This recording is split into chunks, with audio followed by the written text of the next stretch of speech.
दुकानदार था और वो दुकानदार कपूरी दादा सुबह से शाम तक बैठता था और अपनी दुकानदारी करके घर चला जाता था। कभी 5,000, कभी 4,500, कभी 6,000, कभी 4,000 रुपये कमा लेता था। इतना मोस्टली हर व्यक्ति करता ही है। 10% अगर अपना निकाले तो 400-500 हज़ार रुपये पर डे का वो कमाकर अपना चला जाता था। हुआ क्या, रोज 5-7 हज़ार रुपये कमाने वाला व्यक्ति राकेश मास्टर साहब एक दिन सुबह से शाम तक बैठा रहा, उसकी बोनी नहीं हो पाई। बोनी कहते हैं, ये तो कहते बोनी नहीं हो पाई। अब वो झल्ला कर नौकर ने कहा, मालिक दुकान बढ़ाऊं क्या? तुझे बढ़ाने की पड़ी, यहाँ बोनी नहीं हुई, एक आध ग्राहक तो आ जाते। उसने कहा ठीक है। वो आधा घंटा और चुपचाप हो गया। अब नौकर तो नौकर है, भूख भी लग रही, घर परिवार भी जाना है, सब कुछ व्यवस्था करना है। उन्हें आधे घंटे बाद फिर बोला, ये सामने का सामान समेट कर लूं? हाँ कर लेना, थोड़ी देर रुक जाओ। क्योंकि सुबह से शाम हो गई, दुकान का किराया भी जा रहा, लड़के एम्प्लॉय लगे हुए हैं, ब्याज बट्टे चल रहे हैं, व्यवस्थाएं चल रही हैं, लेकिन क्या है, ग्राहकी नहीं हो पाई। सुबह से शाम तक बोनी नहीं हो पाई और आदमी की झल्लाहट तो बढ़ी जाती है। चाय भी पी ली, नाश्ता भी कर लिया, पूरे दिन हो गए, बच्चे परिवार सबको देखना है। आखिरकार उसका पूरा दिन वैसे ही बीत गया और जैसे 9:30 बज गए, अब उसको ऐसा लगा कि 9 बजे तक तो ग्राहक कोई आए नहीं, तो अब तो मुझे दुकान बढ़ाना ही चाहिए। उसने सारे सामान व्यवस्था जो भी है धीरे धीरे उतारना चालू किया और अंदर रखना चालू किया। अचानक से एक व्यक्ति आ गया और पूछा, जैन साहब दुकान बढ़ा रहे हो क्या? उन्होंने कहा हाँ भाई। क्यों, आज बड़े उदास दिख रहे हो? अरे ऐसा है, आज सुबह से बोनी नहीं हुई। अरे बोनी नहीं हुई है? लो तुम्हारे सामने ग्राहक खड़ा है। बोले ग्राहक खड़ा है मतलब? बोले हाँ, मुझे कुछ सामान चाहिए है, देओगे क्या? आधी दुकान लगा पाया था शटर। उसने कहा नहीं नहीं क्यों नहीं दूंगा। लड़का बोला भाई साहब मुझे गांव जाना। अबे 5 मिनट रुक जा, 5 मिनट में ग्राहक क्या बिगड़ जा रहा तेरा। और उसने शटर खोला, उसने कहा ये दे दो, वो दे दो, वो दे दो, ये दे दो, ये दे दो, वो दे दो, और 10,000 रुपए का माल उसने भर लिया। क्या भर लिया विनोद जी? 10,000 का माल उसने भर लिया, भरा और वो दुकान से निकल गया। मालिक पैसे गिने, 500 खरखराती नोट जेब में रखे और आज तो मजा आ गया। सारा दिन भर पूरा निकल गया, लेकिन एंड टाइम में 10,000 का माल ले गया। कम से कम 1,000-1,200 रुपए हमारी कमाई हो गई। नरेश जी मैनपुरी, क्या सोचा वो?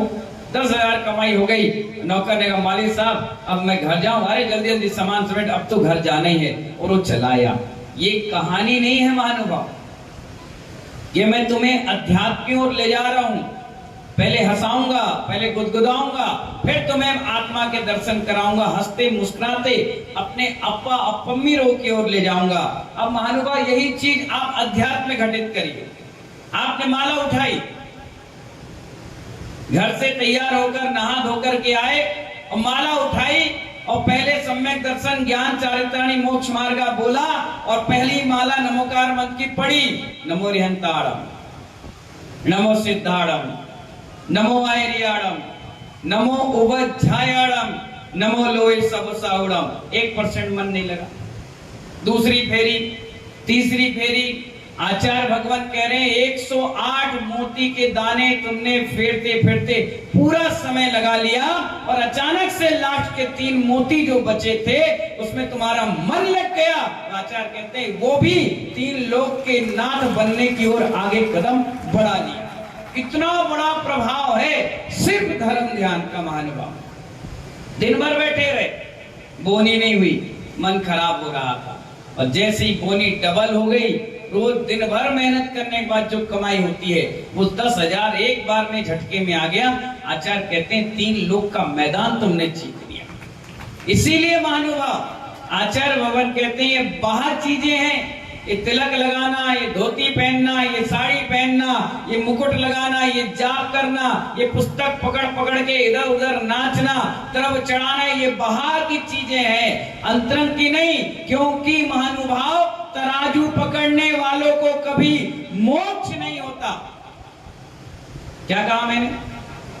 तराजू जो पकड़ा है उसे कभी मोक्ष नहीं होता, ना कभी तराजू को मोक्ष होता है, लेकिन तराजू से जो सामान किसी को दे रहे हो उसको हमेशा मोक्ष होता है।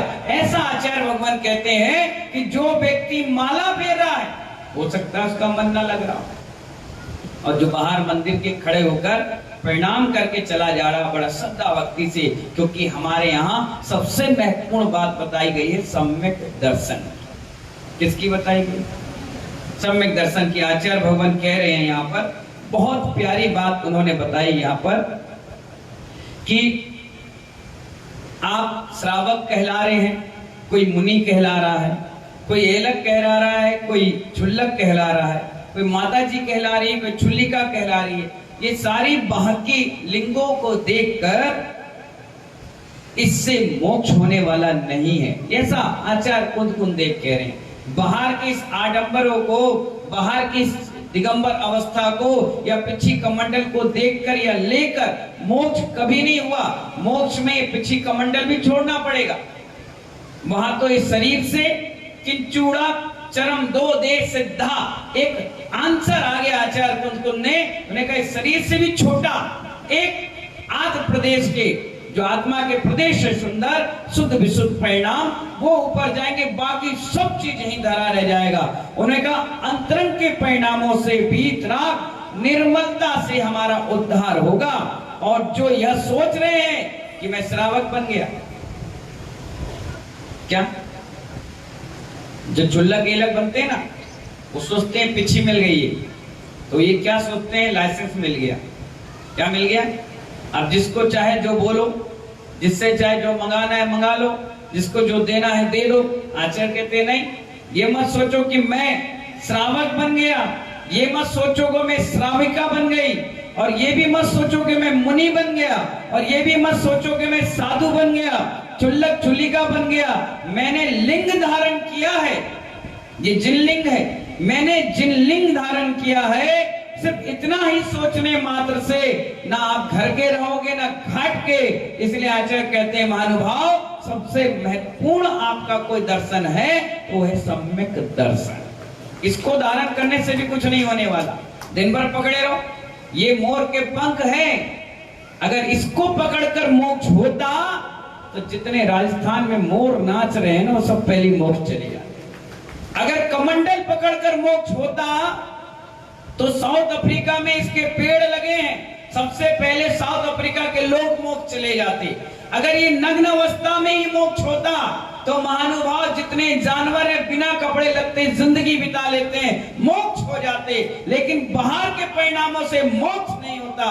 दिगंबर भेष के बाद भी अंतरंग के परिणाम निर्मल बनाओगे, तभी सम्यक दर्शन को धारण करके मोक्ष पाओगे। इतनी बड़ी बात आचार्य कुंद कुंदेव ने अपने रहनसार ग्रंथों में कह दिया। इसलिए आचार्य भगवान कहते हैं कि तराजू पैसा नहीं कमाता। क्या कह रहे हैं? तराजू पैसा नहीं कमाता। अगर तराजू पैसा कमाता तो विनोद कुमार जी आपके जितने तराजू सब आपसे ज्यादा करोड़पति बन जाते। जितना नोट तुम नहीं गिनते उससे ज्यादा वो वजन करके छोड़ चुके होते हैं। तराजू कभी पैसा नहीं कमाता, तराजू पकड़ने वाला पैसा कमाता है। इसलिए आचार्य भगवान कहते हैं कि भरोसा नहीं है।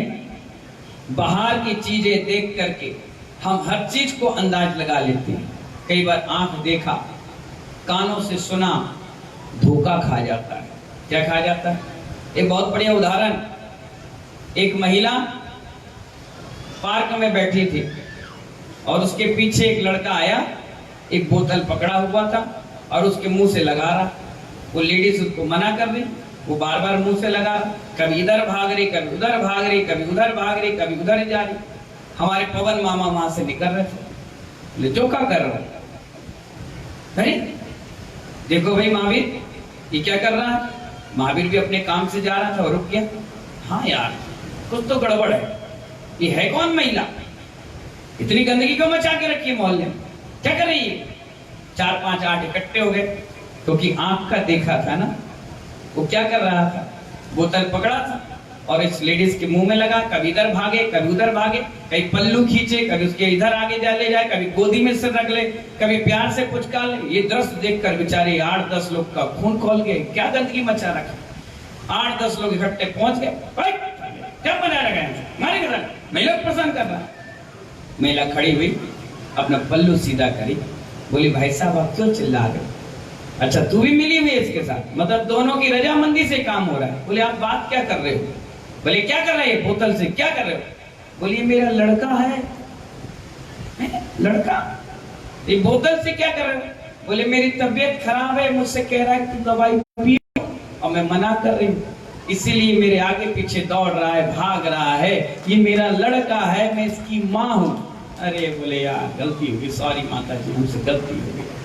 कहीं तुम भी ऐसी गलतियों में तो नहीं जी रहे? देख कुछ रहे हो, सोच कुछ रहे हो, बोल कुछ रहे हो, कर कुछ रहे हो। ये सबसे बड़ी संपत्ति है।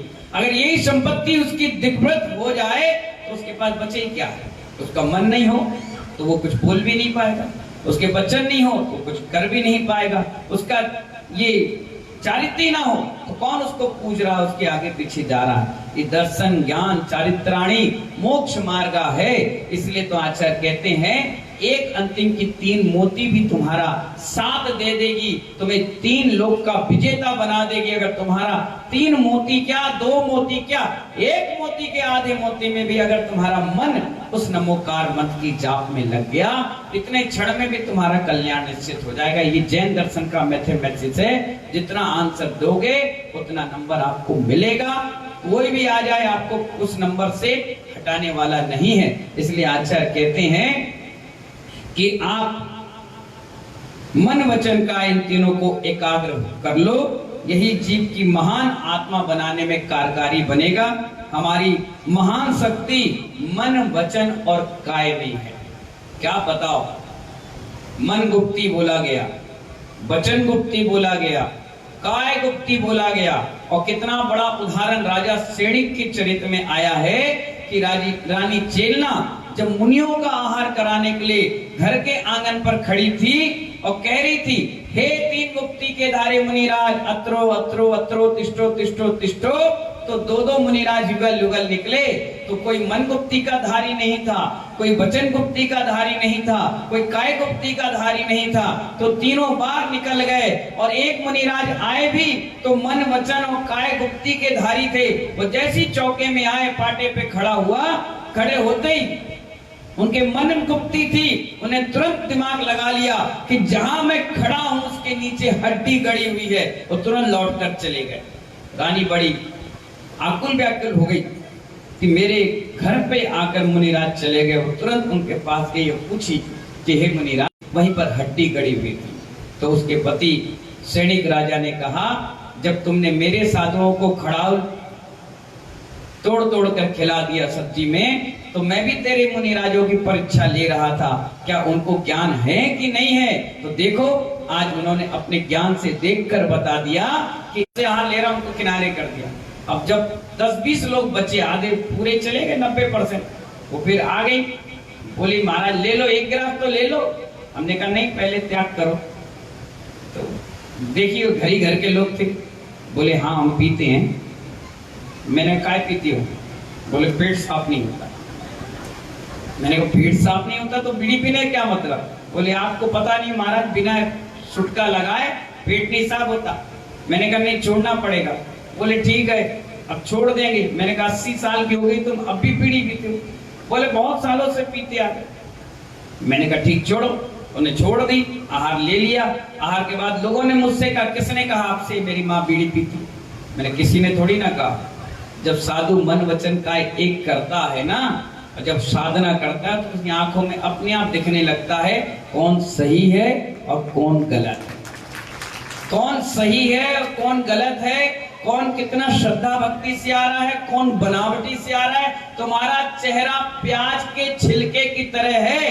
अभी कुछ होगा, 2 मिनट बाद कुछ, आधे घंटे के बाद कुछ, सुबह कुछ, शाम के कुछ, पूजा में कुछ, आहार में कुछ, प्रवचन में कुछ। दिन भर जितने छिलके निकाले उतना छिलका उतरता जाएगा, लेकिन अंदर कुछ नहीं मिलेगा, क्योंकि साधु की नजर में सब कुछ झलक जाता है। अपने आप समझ में आ जाता है कौन भावनाओं से कह रहा है और कौन सिर्फ एक नौटंकी बाजी के हिसाब से कह रहा है। शब्दों से पकड़ में आ जाता है अपने आप, क्योंकि आपके बीच में 10, 20, 50 लोग आते हैं, हमारे बीच सुबह से शाम तक 1000 लोग आते हैं, 1000 चेहरे देखते हैं, 1000 लोग आते हैं। हर चीज इस माइंड में आ जाता है कि कौन कितने भाव विभोर होकर आया है और कौन कितने भावुकता से आया है, कौन दबाव से काम कर रहा है। इसलिए महानुभाव आचार्य भगवान कहते हैं 3 मोती लास्ट के, मन वचन काय के, इनको एकाग्र कर लीजिए, बस आपका बेड़ा पार हो जाएगा। बाकी तो धीरे धीरे जब 3 आज होंगे तो कल 13 भी होंगे, कब 13 होंगे तो परसों 26 भी होंगे। फिर धीरे धीरे जहां एकाग्रता आपकी बढ़ेगी, हर मंत्र में आपका मन लगेगा और जहां मन लगेगा वहीं पे भाव निर्जरा होगी और मोक्ष का कारण बनेगा इन्हीं मंगल भावनाओं से।